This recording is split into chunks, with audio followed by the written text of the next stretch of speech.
Bye bye, tata, goodbye, गया। Thyroglobulin वो बनेगा फोलिकुलर सेल में, और फोलिकुलर सेल से वो थायरोग्लोबिन पहुंच जाएगा ल्यूमेन के अंदर। समझना इस बात को। और इस तरफ लग जाओ सर्च करने के लिए, गूगल बाबा जिंदाबाद, ठीक है ना। तो जिस फल में जो आपका, और मुद्दे की बात ये है कि क्या ये ठीक हो सकता है, क्या ये ठीक हो सकता है? तो मैं बताऊं आपको, ये ठीक हो सकता है। कंडीशन क्या है? क्या है ये? Anti TPO. Anti TPO test के बारे में आपने सुना होगा, खासतौर पर थायराइड के जो पेशेंट हैं उनके लिए तो कई बार कराते हैं एंटी टीपीओ टेस्ट।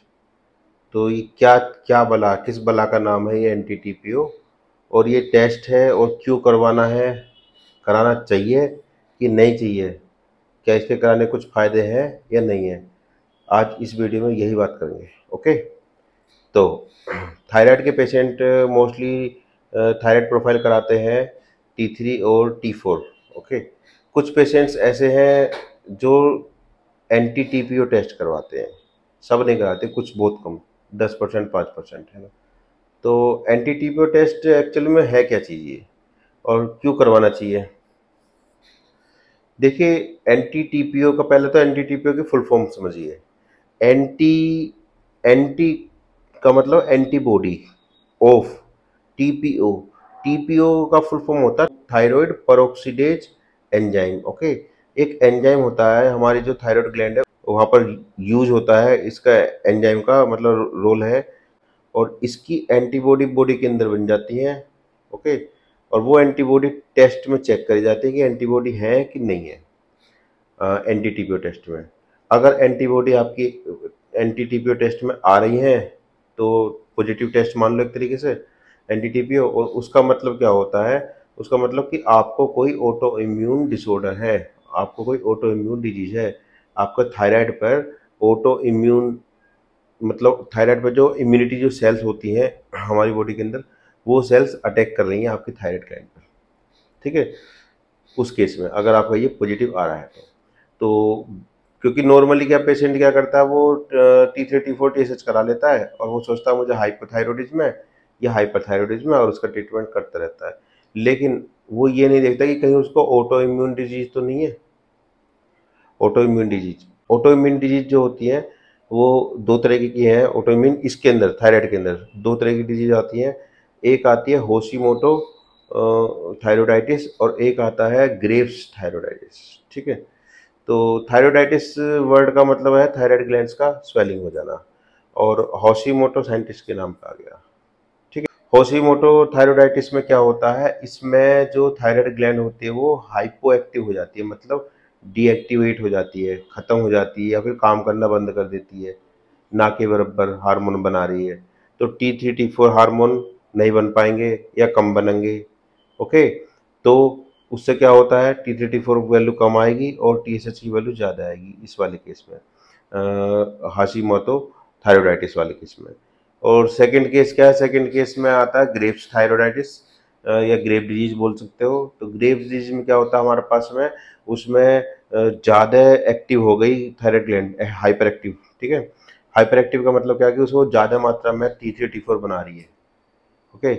तो अब ये क्यों ज़्यादा मात्रा में बनाने लगी, क्यों कम मात्रा में बनाने लगी, ऐसा क्या करा एंटीबॉडी ने इसके अंदर, थायराइड ग्लैंड के अंदर, कि हमें ये बीमारी हो गई? इसके बारे में बात करते हैं।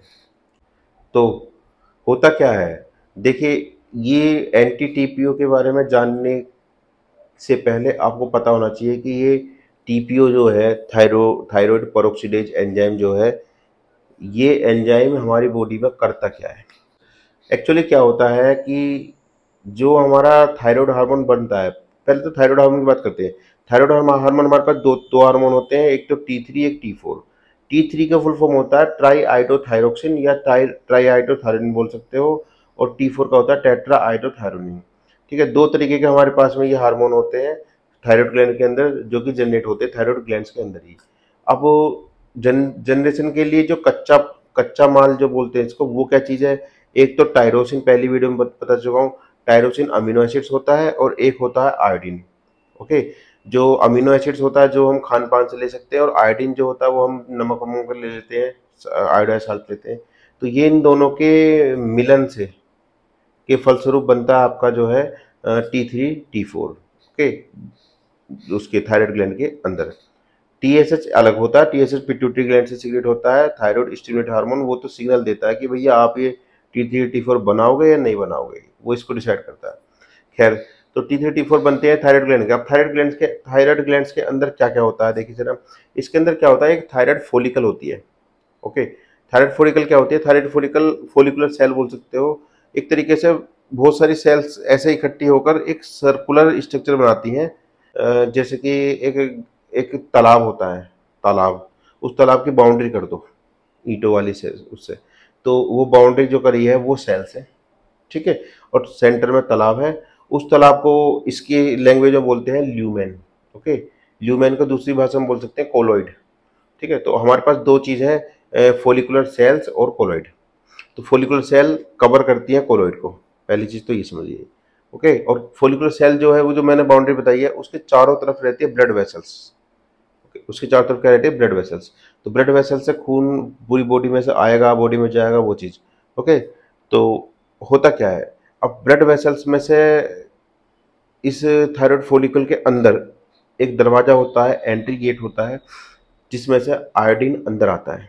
ओके, उस एंट्री गेट का जो नाम होता है वो होता है सोडियम आयोडीन सिम्पोर्टर चैनल होता है एक तरीके का, वो गेट कह सकते हो। ओके, तो उस गेट में सोडियम भी आता है अंदर और आपका आयोडीन भी आता है, सोडियम के साथ साथ आ सकता है, कोई दिक्कत नहीं है। तो आयोडीन जो है वहाँ से अंदर आ जाता है आई माइनस की फॉर्म में, जैसे कि हमने नमक खाया है NaCl Na। Okay, sodium iodide लिया तो आयोडीन हमारे पास बॉडी के अंदर गया है। अब वो आयोडीन हमारी उसके थायराइड ग्लैंड के अंदर गया तो आई माइनस की फॉर्म में गया है, ठीक है। अब वो अंदर आई माइनस की फॉर्म में गया है और उस ब्लड वेसल्स में से कुछ खाना जो था हमारा, जिसमें से टायरोसिन अमीनो एसिड्स हमने खाने के जरिए लिया था, वो भी फोलिकुलर सेल में आ गया। तो फोलिकुलर सेल के अंदर दो चीज आ गई, टायरोसिन अमीनो एसिड्स और आयोडीन। ओके, अब होता क्या है, टायरोसिन अमीनो एसिड जो होती है वो अलग अलग रास्ते से चलती है, ठीक है, और आयोडीन अलग अलग रास्ते से चलता है। होता क्या है, टायरोसिन अमीनो एसिड जो होता है वो अंदर जो एंडोप्लाज्मिक रेटिकुलम होती है, जो इसके अंदर सेल के अंदर, वहां से वो एक अलग तरीके का कॉम्प्लेक्स बनाता है, उसे बोलते हैं थायरोग्लोबुलिन, ठीक है, थायरोग्लोबुलिन। तो थायरोग्लोबुलिन बना देता है वो आपका, जिसमें टायरोसिन अमीनो एसिड्स होता है, ठीक है। और थायरोग्लोबुलिन वो बनेगा फोलिकुलर सेल में, और फोलिकुलर सेल से वो थायरोग्लोबुलिन पहुंच जाएगा ल्यूमेन के अंदर। समझना इस बात को, फोलिकुलर सेल से वो ल्यूमेन के अंदर पहुंच गया। और इस तरफ क्या था, आयोडीन। आयोडीन जो था वो आयोडीन भी ल्यूमेन के अंदर जाएगा, ठीक है, ल्यूमेन कह सकता हूँ या कोलोइड कह सकता हूँ। कहाँ से, फोलिकुलर सेल से। तो वो आयोडीन जो फोलिकुलर सेल से जो ल्यूमेन के अंदर जा रहा है, उस दौरान उस आयोडीन का ऑक्सीडेशन होता है। पहली चीज तो ऑक्सीडेशन होता है, मतलब आई माइनस बनता है, I2 में कन्वर्ट हो जाता है। तो I2 में जब कन्वर्ट हो जाएगा, ऑक्सीडेशन हो जाएगा, तो उसको ऑक्सीडाइज कौन करेगा, वो परऑक्सीडेज, जो मैं बताया था TPO, थायराइड पर ऑक्सीडेज एंजाइम। ओके, तो वो एक तरीके से उसको ऑक्सीडेशन का काम करता है आयोडीन का। पहली चीज तो ये है। तो फर्स्ट स्टेप उसका ये हो गया, ऑक्सीडेशन हो गया। ऑक्सीडेशन के बाद में फिर वो अंदर ल्यूमेन के अंदर आ गई आयोडीन। ओके, उधर की तरफ से आपका थायरोग्लोबुलिन आया। थायरोग्लोबुलिन और आयोडीन इन दोनों को आपस में मिलन करवाता है TPO, thyroid peroxidase enzyme. TPO का काम एक तो था उसका ऑक्सीडेशन आयोडीन का, और दूसरा है इन दोनों का मिलन करा दिया। अब इन दोनों का मिलन हो गया, किसका, थायरोग्लोबुलिन का आयोडीन के साथ में। अब इनके मिलन के फलस्वरूप क्या होता है, आयोडीन वहां पहुंच गया है। अब उसके अंदर जो ग्लोबुलिन वो है थायरोग्लोबुलिन, उसके अंदर क्या होता है, फिर बनते हैं मोनोआइडोथायरोनिन और डाईआइडोथायरोनिन, इसके अंदर बन जाते हैं एक तरीके से। एक आयोडीन गया है तो मोनोआइडोथायरोनिन, और दो आयोडीन गए हैं तो डाईआइडोथायरोनिन, जो वहां पर बन जाता है किसमें, थायरोग्लोबुलिन पर। अब ये दो हमारे जो कॉम्प्लेक्स बन गए हैं, अब पेरोक्सीडेज एंजाइम क्या करता है, देखो आप समझो, हमें बनाना T3, और T3 में 3 आयोडीन होने चाहिए। हमारे पास मोनो है, डाई है। मोनो मतलब एक आयोडीन, डाई मतलब 2 आयोडीन। अगर एक मोनो एक डाई के साथ मिल जाता है तो ट्राई बन जाएगा। तो मोनो और डाई आयोडीन को ट्राई आयोडीन में कन्वर्ट कराता है TPO।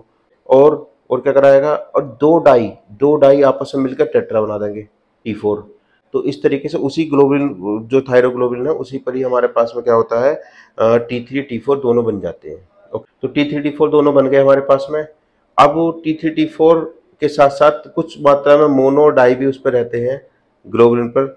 ये पूरा पूरा जो कॉम्प्लेक्स बना है, इस कॉम्प्लेक्स को आगे ट्रांसफर करते हैं, ये वापस ल्यूमेन में से आता है फोलिकुलर सेल के अंदर। ओके, फोलिकुलर सेल के अंदर आने के बाद में इसमें से क्या होता है, लाइसोसोम एंजाइम होते हैं, वो इसको T3 T4 को स्प्लिटिंग करा देते हैं, मतलब इसमें से, और T3 T4 अलग होकर निकल जाएंगे भैया ब्लड के अंदर। T3 T4 निकल के ब्लड के अंदर वापस बाहर आ गए बनने के बाद में, और रहा मोनो डाई और थायरोग्लोबुलिन, वो उसी के अंदर रह जाते हैं फोलिकुलर सेल के अंदर, वो वापस इस साइकिल में एंट्री कर जाते हैं, वापस साइकिल में, वापस ल्यूमेन में चले जाते हैं। ओके, तो इस तरीके से ये साइकिल चलती रहती है। तो हमारे पास में जो है टीपीओ का काम क्या रहा, टीपीओ काम पहला तो आयोडीन का ऑक्सीडेशन करवाना रहा, दूसरा क्या रहा, आयोडीन को टायरोसिन के साथ में कॉम्बिनेशन करवाना रहा, तीसरा क्या रहा, तीसरा ये रहा कि मोनो आयोडोथायरोनिन और डाई आयोडोथायरोनिन को कंबाइन करा के वो ट्राई आयोडोथायरोनिन बनाया और T4 बनाया। T3 T4 बनाने में पेरोक्सिडेज एंजाइम का बहुत बड़ा रोल है। इस तरीके से हमारा ये पेरोक्सिडेज एंजाइम काम करता है। अब कुछ पेशेंट्स में क्या होता है कि जो इम्यूनिटी जिनकी इम्यूनिटी कंप्रोमाइज है मोस्टली, है ना, मान लिया इम्यून सेल्स है, तो इम्यून सेल्स उनकी जो है वो पहचान नहीं पाते कि ये फॉरेन पार्टिकल है या अंदर का पार्टिकल है, तो वो टीपीओ को फॉरेन बॉडी समझ लेती है। ठीक है, और टीपीओ को फॉरेन बॉडी समझने के बाद क्या करेंगे, वो टीपीओ पे अटैक करेंगी, और अटैक करने के बाद उसको खत्म कर देंगी, खा जाएंगी उसको, या मॉडिफाई कर देंगी। तो ये जो सेल्फ अटैक होता है, ऑटो अटैक कह सकते हो तरीके से, इसी को बोलते हैं auto immune disorder. Auto immune disorder के फलस्वरूप क्या हुआ, टीपीओ जो था, थायराइड पेरोक्सिडेज एंजाइम जो था, वो हमारी जो एंटीबॉडी थी, उन्होंने उसको पकड़ लिया। एंटीबॉडी का नाम क्या था, एंटीबॉडी का नाम था anti TPO. Okay, anti TPO antibody, anti TPO antibody ने टीपीओ को पकड़ के बाहर निकाल लिया, गायब कर दिया, खत्म कर दिया, खत्म, bye bye, tata, goodbye, गया। ओके, जब टीपीओ खत्म हो गया तो हमारी जो साइकिल थी, उस साइकिल पे फर्क पड़ेगा, वो साइकिल डिस्टर्ब हो जाएगी। तो दोनों तरीके से डिस्टर्ब हो सकती है, क्योंकि ये कंट्रोल कर रहा था T3 T4 को, ठीक, जो बनता जा रहा था उसको बाहर निकालता जा रहा था, समझ रहे ना, तो वो काम भी नहीं हो पाएगा। अगर बन रहा है तो फिर उसको बाहर नहीं निकालेगा, तो हमारे पास क्या T3 T4 की वैल्यू बढ़ सकती है या T3 T4 की वैल्यू घट सकती है। तो दोनों ही कंडीशन हमारे पास में ये पॉसिबल है, किसमें, अगर ये टीपीओ पर अटैक हो जाता है एंटीबॉडी का। ओके, और ऐसा होता है, दोनों कंडीशन के हिसाब से हमारी बीमारी आती है, एक आती है ग्रेव्स डिजीज, एक आती है होशिमोटो थायराइडाइटिस। ओके, होशिमोटो में बता चुका हूँ, होशिमोटो वाले केस में क्या होता है, अंडर एक्टिव हो जाती है थायराइड ग्लैंड, क्योंकि उस पर टीपीओ सारा खत्म कर दिया उसका, भैया सीधी सी बात है, सारा खत्म कर दिया, तो टीपीओ ने काम नहीं करा, तो आयोडीन मिला नहीं टायरोसिन के साथ में, और T3 T4 बने नहीं, या ना के बराबर बने, कम बने, तो ये तो होशिमोटो में आ गया। और उस वाले केस में ज़्यादा बन गए, ग्रेव्स डिजीज में ज़्यादा कैसे बन गए, ज़्यादा ऐसे बन गए कि क्योंकि डाई और मोनो का कम्बिनेशन जो हो रहा था, वो कम्बिनेशन ज़्यादा मात्रा में होता जा रहा है। कौन से पेरोक्सिडेज एंजाइम पर वो अटैक करता है एंटीबॉडी, वो डिसाइड करेगा कि आपको होशिमोटो होना है या थायराइड ग्रेव्स थायराइड होना है। तो ये सारे केस थे इसके अंदर, किसके, थायराइडाइटिस एक तरीके से। अब मैं मुद्दे की बात करता हूँ। ये तो सर खैर सारा था, इसका जो मैकेनिज्म बहुत थोड़ा कॉम्प्लिकेटेड मैकेनिज्म था। और मुद्दे की बात ये है कि क्या ये ठीक हो सकता है, क्या ये ठीक हो सकता है? तो मैं बताऊँ आपको, ये ठीक हो सकता है। कंडीशन क्या है? कंडीशन ये है कि आप जो है इसमें दो तरीके से ट्रीटमेंट कर सकते हो।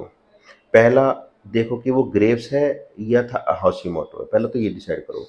तो एंटी टीपीओ के साथ में हम चेक करेंगे क्या, T3 T4। Okay, anti TPO plus T3 T4, anti TPO positive आ रहा है और T3 T4 बढ़ रहे हैं घट रहे हैं। अगर T3 T4 घट रहे हैं तो होशिमोटो है, और T3 T4 बढ़ रहे हैं तो आपका ग्रेव्स है। ठीक है, और T3 T4 अगर घट रहे हैं, कम है, तो हम होशिमोटो की तरफ जाएंगे। तो उसमें क्या करेंगे, हम ऐसी भी दवाई देंगे जिससे T3 T4 बढ़ जाए, तो उस केस में थायरोनोम चलेगी भैया, सीधी सी बात है। अब मैं एक बात बता चला हूँ, पेशेंट बस सोचते हैं कि वो टीपीओ बढ़ रहा है, एंटी टीपीओ बढ़ रहा है, तो सीधे टीएसएस ले लिया, वो ले लिया, क्या कहते हैं, T3 T4 नहीं, सीधी थायरोनोम नहीं लेनी है। थायरोनोम सिर्फ और सिर्फ होशिमोटो वाले केस में थायरोनोम काम करेगी, लेकिन अगर आपको ग्रेव्स डिजीज है तो थायरोनोम उसमें नुकसान करेगी। समझना इस बात को, ग्रेव्स डिजीज अगर आपको आ रही है अगर आपका T3T4 बढ़ा हुआ है तब आपको थायरोनोम लेने की जरूरत नहीं, क्योंकि थायरोनोम और T3T4 बढ़ाएगी, आपको नुकसान होगा उसमें। ठीक है, तो थायरोनोम कब लेनी है? होशिमोटो वाले में। और ग्रेव्स वाले में क्या करना, हमको लेना जो ट्रीटमेंट हमारा हाइपरथायरॉयडिज्म में था, मोस्टली मिथिमाजोल, मर्काजोल, कार्बेमाजोल, है ना, और वो सब जो मेडिसिन है वो हम ले सकते हैं ग्रेव्स डिजीज में। ओके, और इसके साथ साथ लेकिन इन दोनों डिजीज में एक नेचुरली हम क्या कर सकते हैं, नेचुरली मैं बता चुका हूँ, अगर बढ़ रहा है कम है तो आयोडीन ले लो, अगर ज़्यादा बढ़ रहा है मतलब तो आपको जो आयोडीन मत लो भैया, सीधी सी बात है। आयोडाइड साल्ट कब लेना? होशिमोटो में आयोडाइड साल्ट लेना है, ग्रेव डिजीज में आपको क्या करते हैं, आयोडाइड साल्ट नहीं लेना, उसमें रोक साल्ट लेना है। ठीक है, ग्रेव डिजीज में रोक साल्ट लेना है और होशिमोटो में आपको आयोडाइड साल्ट लेना है, फर्स्ट केस। ठीक है, और क्या ले सकते हैं, और एक सबसे बढ़िया जो इसका सोल्यूशन है वो सोल्यूशन ये है कि आप लो सेलिनियम। सेलिनियम के जो फूड होते हैं, सेलिनियम के जो फल होते हैं, सेलिनियम किसी खाने में है अगर, तो वो खाना खाओ जिसमें सेलिनियम की मात्रा ज़्यादा हो, क्योंकि सेलिनियम क्या करता है, एंटीबॉडी को बनने से रोकेगा। एंटीबॉडी कौन सी? टीपीओ वाली, एंटी टीपीओ को का प्रोडक्शन कम कर देता है सेलिनियम। ठीक है, तो सेलिनियम टीपीओ को बढ़ाएगा लेकिन एंटी टीपीओ को कम कर देगा। तो सेलिनियम इसका सबसे बढ़िया सोल्यूशन है, और सेलिनियम का सारे फूड लग जाओ सर्च करने के लिए, गूगल बाबा जिंदाबाद।